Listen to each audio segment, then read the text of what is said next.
Quoi poster sur Instagram et comment créer une marque attractive en tant que coach sportif? C'est ce que l'on va voir dans cette vidéo. Si tu regardes cette vidéo et que tu n'es pas coach sportif, tu peux mettre ton métier en commentaire dans la description sous la vidéo et je ferai la même chose pour toi. Si tu viens d'arriver sur cette chaîne, vous êtes de plus en plus nombreux à arriver sur cette chaîne, je me représente rapidement, je suis Marion et je suis spécialisée en branding et en business en ligne pour les professionnels du sport, de la nutrition et du bien-être qui veulent se développer en ligne. J'ai créé une agence de communication, donc site web, images de marque, etc.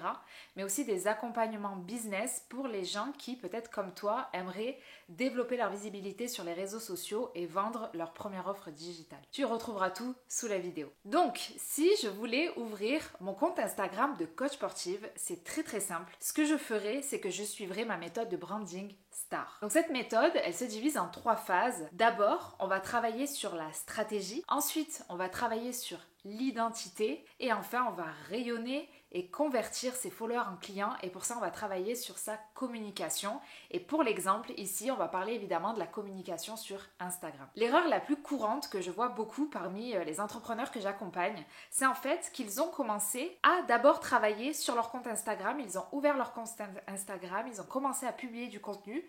Mais au bout d'un moment, ça stagne et ils ne comprennent pas pourquoi.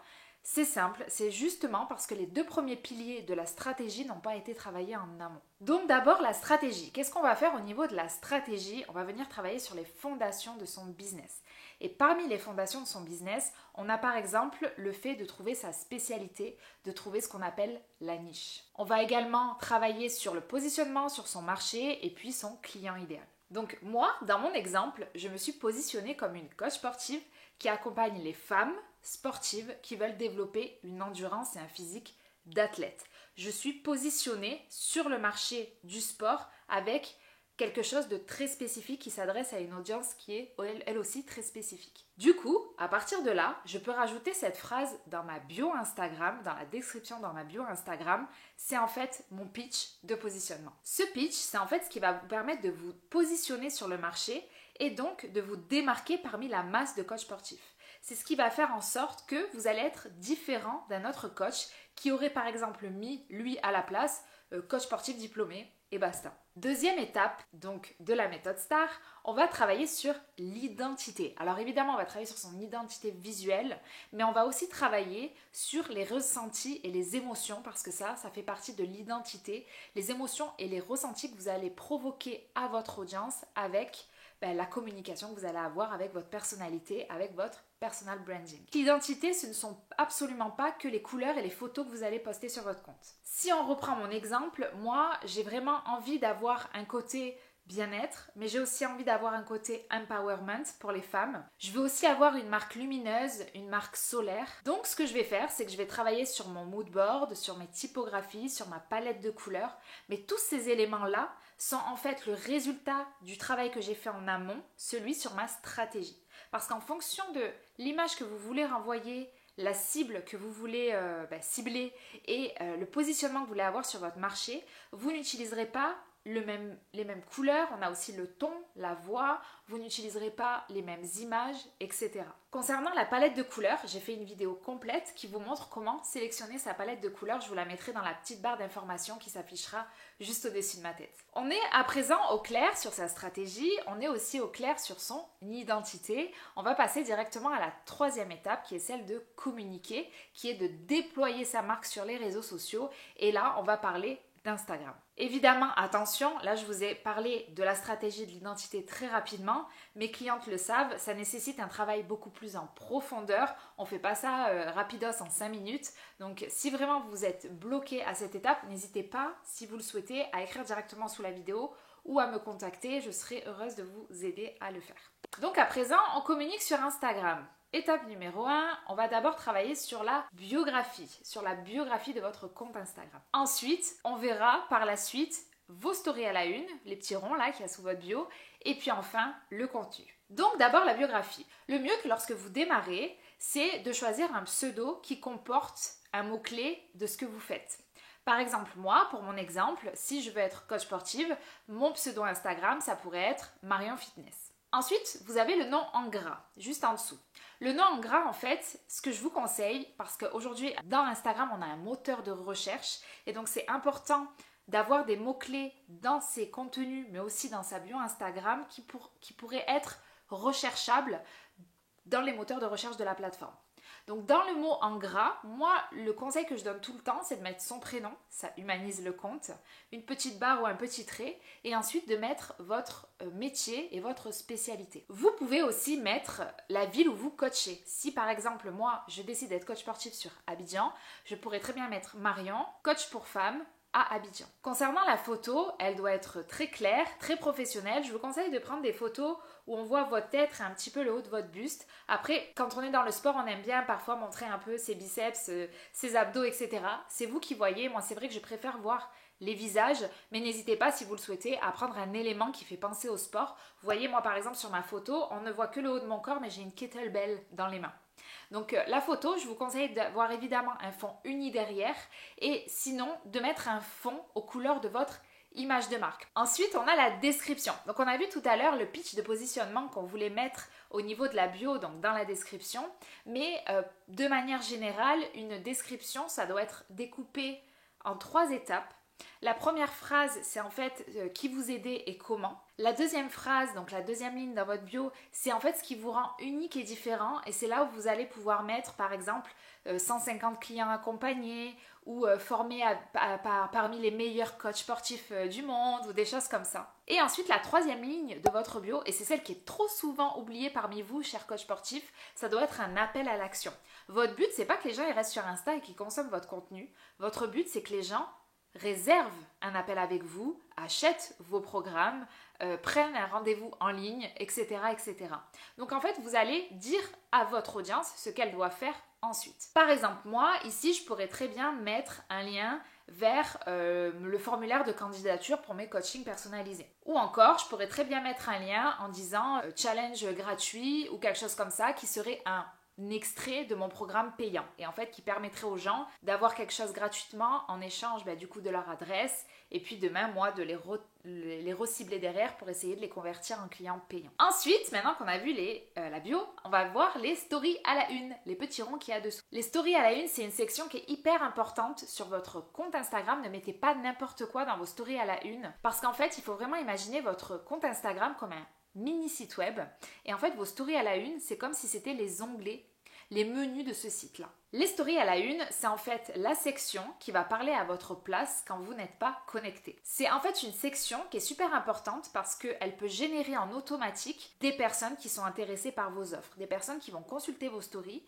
voir ce que vous faites, cliquer sur les liens peut-être qui sont dans votre story et puis acheter derrière vos programmes, vos accompagnements ou vous contacter directement. Ma recommandation, ayez 5 stories à la une maximum pour éviter d'éparpiller votre audience. On ne veut pas les stories à la une là où on scrolle pendant 1 heure et il y en a jusqu'à perpète les oies. Donc moi, pour les stories à la une en tant que coach sportive, j'aurais mis les suivantes. Donc pour la première, j'aurais mis les avis clients, les témoignages de mes clients. Ou bien, on aurait très bien pu le renommer les avant-après, d'accord, où on voit la transformation de mes clients et à quel point ils sont super heureux d'avoir travaillé avec moi. En deuxième, j'aurais mis clique ici ou démarre ici. En fait, dans cette story à la une, souvent ce qu'on met, c'est un peu une présentation de qui l'on est. Je m'appelle Marion, je suis coach sportive, voilà mes offres, voilà comment je suis arrivée au sport, on fait un peu de storytelling, etc. pour que les gens savent en fait à qui ils ont affaire. Ensuite, troisième story, vous avez vu j'ai écrit programme. Ici en fait ça pourrait être des stories qui présenteraient finalement ce que je fais, mes programmes d'accompagnement en coaching, peut-être mes cours collectifs, mes programmes en ligne, etc., etc. Si vous le souhaitez, vous pouvez faire plusieurs stories en fonction si vous avez différentes offres, c'est possible aussi. Ensuite, j'aurais mis mes entraînements, mes workouts. Alors souvent, vous savez très bien le faire. Vous vous filmez à la salle, vous partagez vos entraînements, etc. Pourquoi j'aurais mis ça dans une story à la une? Tout simplement pour montrer à mon audience comment je m'entraîne et pour voir si ça résonne avec le type d'entraînement qu'elle a l'habitude de faire. Je m'explique. Moi, si par exemple, je recherche une coach sportive et que je tombe sur une fille que j'aime bien ce qu'elle partage, j'aime bien ce qu'elle dégage, j'aime bien son univers. Mais par exemple, si je vois que dans la majorité de ses entraînements, il y a beaucoup de running, de course à pied, moi je déteste la course à pied. Donc évidemment que j'aurais pas envie de travailler avec elle parce que je suis pratiquement sûre qu'elle va me mettre dans mes entraînements de la course à pied. Donc ça peut être intéressant de partager vos entraînements pour voir si votre méthode d'entraînement résonne ou pas avec l'audience que vous souhaitez cibler. Et enfin, la dernière story à la une, j'aurais mis des conseils. Je vous conseille vraiment, si vous le pouvez, tous les jours, de prendre votre téléphone ou même de l'écrire sur un fond uni, mais de partager des conseils à votre communauté, de lui apporter de la valeur et de lui montrer à quel point vous êtes un expert dans le sport et dans la nutrition. Ensuite, ces conseils, ce que vous allez faire, c'est que vous allez les mettre dans une story à la une où elles seront stockées et de temps en temps, vous ferez des petits rappels à votre audience en lui disant « Eh oh, j'ai une story à la une spéciale conseil, si tu veux aller voir, tu vas sûrement trouver quelque chose à te mettre sous la dent par rapport à tes questions. » Et en fait, ça vous positionne vraiment vous comme une autorité, comme la personne qui sait, comme le sachant. Et en fait, par rapport à quelqu'un qui ne donnerait pas de conseils, on se dit « Ouais, ok, cette personne-là, elle sait, elle est experte, elle connaît son sujet. Je vais la contacter pour me faire accompagner. » Ensuite, place au contenu. Allez, on rentre vraiment dans la partie préférée, je pense, la partie que vous attendez tous depuis tout à l'heure. Pensez à mixer plusieurs formats. Je sais que les vidéos, c'est très tendance, tout le monde en fait, c'est génial, etc. Mais essayez de mixer les vidéos avec des photos et aussi avec des carousels. On a un retour en force des carousels, j'en ai parlé dans ma vidéo précédente, si vous voulez aller la voir. Mais les carousels, c'est un outil qui peut vraiment vous aider à vous démarquer et qui aujourd'hui vous apporte aussi de la visibilité. Vous devez avoir différents types de posts dans votre stratégie de contenu. Des posts qui attirent du trafic vers votre compte Instagram, des posts qui vont développer votre autorité dans votre domaine, des posts qui vont inspirer votre audience, l'inspirer, lui donner envie de passer à l'action, mais surtout des posts qui vont donner envie à votre audience d'acheter chez vous. Donc moi j'ai créé plusieurs posts et ce que je vous propose c'est qu'on rentre en détail dans chacun des posts que j'ai créés ici. Avec ce premier post, je vais bâtir mon autorité. Donc ici ce que je vais faire c'est que je vais détruire un mythe qui existe dans l'industrie du fitness. Ici je vais parler du jeûne intermittent et je vais expliquer pourquoi ce n'est pas bon pour les femmes qui veulent se bâtir un physique d'athlète. Rappelez-vous mon positionnement, j'ai envie de bâtir des physiques d'athlète à des femmes qui sont déjà sportives et qui veulent un corps d'athlète. Avec ce deuxième post, j'ai envie cette fois de créer de la demande pour mes services de coach. Donc ce que je vais faire, je vais présenter un avant-après de mes clients, de mes clientes. Je vais en fait montrer les résultats que mon audience pourrait avoir, comme elle a eu ma cliente, si elle travaillait avec moi. Ce que je vous conseille vivement, c'est de collecter, si vous ne l'avez pas encore fait, des témoignages vidéo des gens que vous avez accompagnés jusqu'à aujourd'hui. Pourquoi ? Parce que ça va encore plus appuyer votre expertise et ça va encore plus rassurer l'audience qui va visionner ces vidéos. Par contre, attention,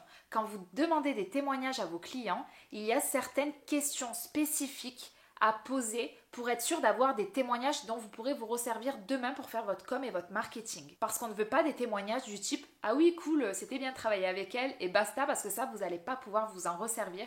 Si vous travaillez avec moi, ne vous inquiétez pas, je vous donne tout un modèle à suivre pour demander des témoignages, récolter des témoignages marketing. Troisième post. Ici, j'ai envie d'inspirer mon audience à passer à l'action. Et du coup, à m'embaucher comme coach au passage. Donc ce que je vais faire, c'est que je vais prendre en fait une influenceuse fitness comme elle. Je vais décortiquer tout son entraînement. Je peux le faire en vidéo par exemple. Je peux également le faire en carrousel. C'est vous qui voyez en fonction de ce que vous aimez ou pas. Et en fait, je vais expliquer dans mon contenu comment elle a réussi à se bâtir un physique athlétique. Rappelez-vous, c'est ma promesse. Et j'expliquerai du coup à la fin de la vidéo que si mon audience veut le même physique que cette influenceuse fitness, eh bien elle n'a qu'à me contacter et moi je lui ferai un entraînement et une nutrition adaptée pour avoir les mêmes résultats. Allez, un dernier pour la route. Ici, on est en mode collaboration. Oui, je me suis envoyée, on va dire que je collabore avec Kayla It's Fitness parce que je la connais bien. Donc en fait ici, vous pourriez très bien collaborer avec un autre coach qui a la même audience que vous, attention.